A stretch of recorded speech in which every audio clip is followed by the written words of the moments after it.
I've been building my Minecraft city for over 5 years now, and I've learned a lot on the way. If I were to start over on my city today, then these would be the things I would make sure that I have fully considered before today.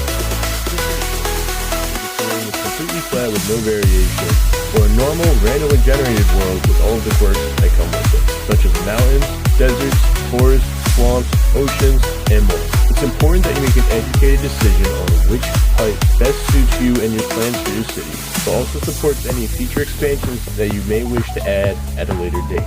Super flats seem to be the obvious choice to most people because it is flat and people always think of cities as flat. And while that's mostly true, there's a few things to keep in mind. For one, a super flat world only drops down 3 blocks below the surface, meaning that underground parking, declined roads, basements, subways, and anything else below the surface has little to no space to realistically work with. In addition, if you plan to add oceans or rivers to your city, then there's not really enough space to have any sort of reasonable depth in those areas. Because of this, I actually recommend you build your city 10 to 20 blocks above ground level so that you have plenty of space to build anything that you need under your build without worry. Keep in mind this means realistically super flats will take a little bit more work, but in the long run, this will be worth it. Another problem with super flats is because there's no terrain variation, it makes it extremely boring. Part of making a beautiful and eye-catching city is having variation in your ground height. Given that there's none in super flat, this means you have to do it all yourself.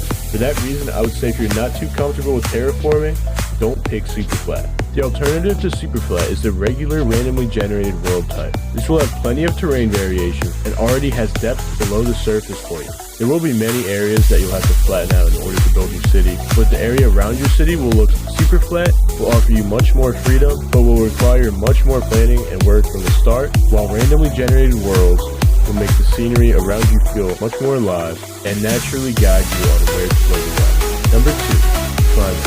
When choosing how to build your Minecraft city, it is important to keep in mind the climate of the area.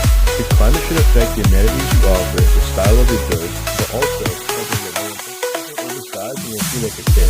Make everything too small and you'll feel like a giant. What I recommend for building scale is this. Ceilings should be 4 to 5 blocks tall, and an absolute minimum of 3. Taller ceilings make your buildings look more expensive and bigger, while shorter ceilings do the opposite. When it comes to scaling the rest of your build, if you ask me, don't bother with windows smaller than 2x2 for most builds. But I've seen many people pull off small windows just fine, so it really depends on your building style, so do whatever you think works best. Number 4, zoning. Though it is often overlooked, zoning is one of the most structures you build should have some sort of special meaning or history behind it. If you build in your city for long enough, what you will realize is that there will be moments that you feel warrants making some sort of structure in the world as a way of commemorating it. For example, early on in my Twitch streamer career, when I reached the milestones of 50 and 100 followers, I built monuments to celebrate. I definitely wouldn't build these structures in the same way today, but I keep them because of how important they are to the history of the world. Even when I began blowing up so many of my older city buildings, these buildings remained untouched. And if you ask me, that's one of the coolest things about these structures. Number 7, roads. Roads are one of the most commonly overlooked parts when building a city. Ironically, it's also one of the most important parts when it comes to making your city feel immersive. The size of your roads will change depending on the scale of your builds and how big your cars are. But if you were to ask me, I would say don't make any lanes that are smaller than 4 blocks wide.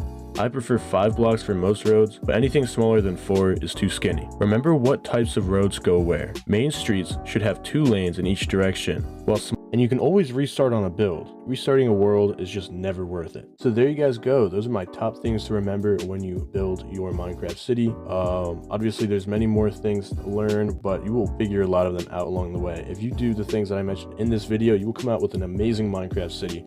And I really wish that when I started my city, I actually did these things, but you know, it is what it is. I still love my city. Really quickly though, I just want to say if you guys enjoyed